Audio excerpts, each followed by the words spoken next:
नमस्कार सांग माने ओम साईराम। तो चलतु आज गोटे सुंदर हाथर डिजाइन तैयारी करवा। तो से मुझे हाथर लंबा 7 इंच नहीं जाइए आपण हिसाब से ही ने।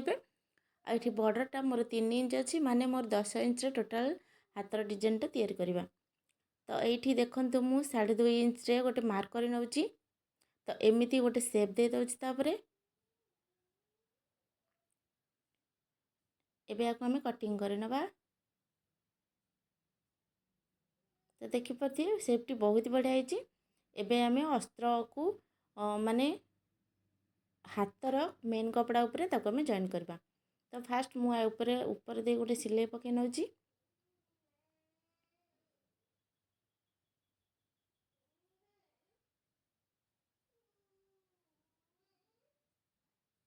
तो ये मोर सिलाई कंप्लीट हो जाइए। एबे हमें बड़का कपड़ा सब काटी नबा।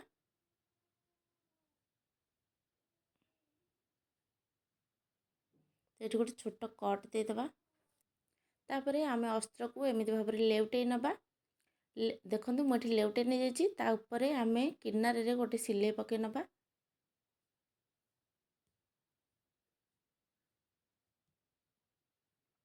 टाणी बानी जमारू पूरा आस्ते आस्ते सिलाई करबा।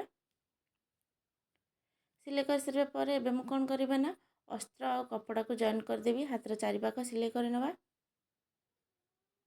तो मोर ये सिलाई हो जाइए। बड़का कपड़ा सबको मुझे कटिंग कर नौची। तो एबे देखंतु आर मझी सेप बाहर कर देबा। तो ये मु 3 पीस कपड़ा नहीं गोटे 4 इंच गोटे 3 इंच आ गोटे 2.5 इंच आपण हिसाब रे ये कपड़ा नहीं पारे।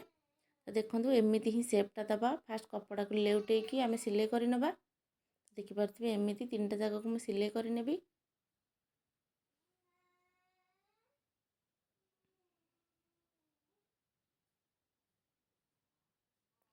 सॉरी मुझे 4 पीस नहीं। एटा कौन करबा ना लटकन तैयारी करिया पई हमर एटा यूज करबा।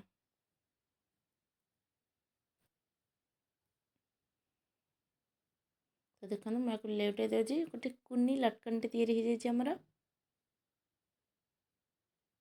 तो देखि पारथिबे।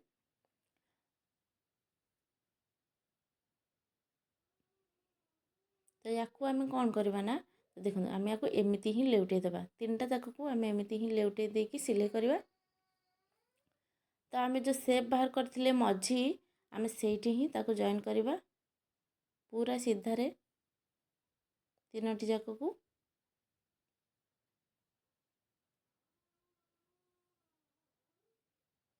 तो ये मु तीनटा जाक जॉइन कर नेली।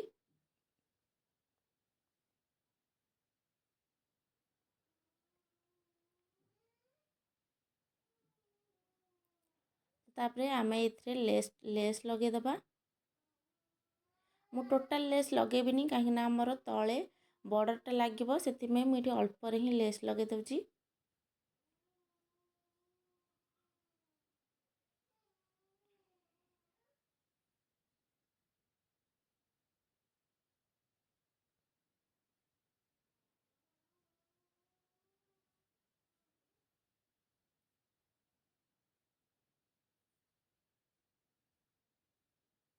तो देखो ये मुझे लेस टाइप लगे दूची पूरा सीधारे।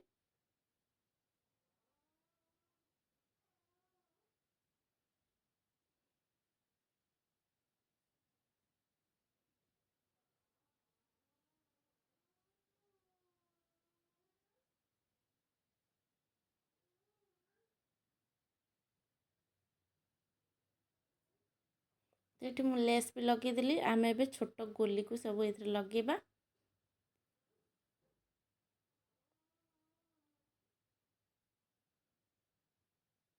देखंतु एमिति गोली तो प्रायतः समस्त पाखे थी। फास्ट मु लटकन टाक लगे दूची गोली साहाय्य।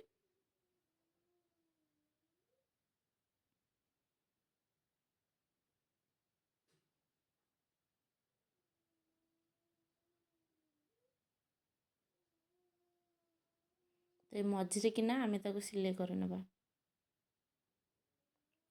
तो मुझे गोटे लटकन लगे आपण मैंने चाहिए आपण मान हिसाब से 2-3 टी लगे पारे कहीं जेहेतु कपड़ा मो पाखे बहुत कम थिला से गोटे लटकन ही लगे। ତେବେ ତାପରେ ଆମେ ମଝିରେ ଲଟକନ ଲଟକନ ନୁହେଁ ସେ ଗୋଲିକୁ ଲଗେଇଦେବା ମଝିରେ। ଯେହେତୁ ହ୍ୱାଇଟ୍ କଲର୍ ଲଟକନଟା ସେତେ ବେଶୀ ଜଣା ପଡ଼ୁନି। ତ ଫାଇନାଲି ଆମର ସୁନ୍ଦର ହାତ ଡିଜାଇନ୍ ରେଡ଼ି ହେଇଗଲା। ଆଉ ଏହା ସିମ୍ପଲ୍ ହାତ ଡିଜାଇନ୍ ଆପଣମାନଙ୍କୁ କେମିତି ଲାଗିଲା ପ୍ଲିଜ୍ ମୋତେ କମେଣ୍ଟରେ ନିହାତି ଜଣାଇବେ। ଆଉ ଯଦି ଭିଡ଼ିଓ ଭଲ ଲାଗୁଥିବ ତାହେଲେ ଲାଇକ୍ ସେୟାର ଆଉ ସବସ୍କ୍ରାଇବ୍ କରିବାକୁ ଜମାରୁ ଭୁଲିବେନି। ରହୁଛି, ନମସ୍କାର।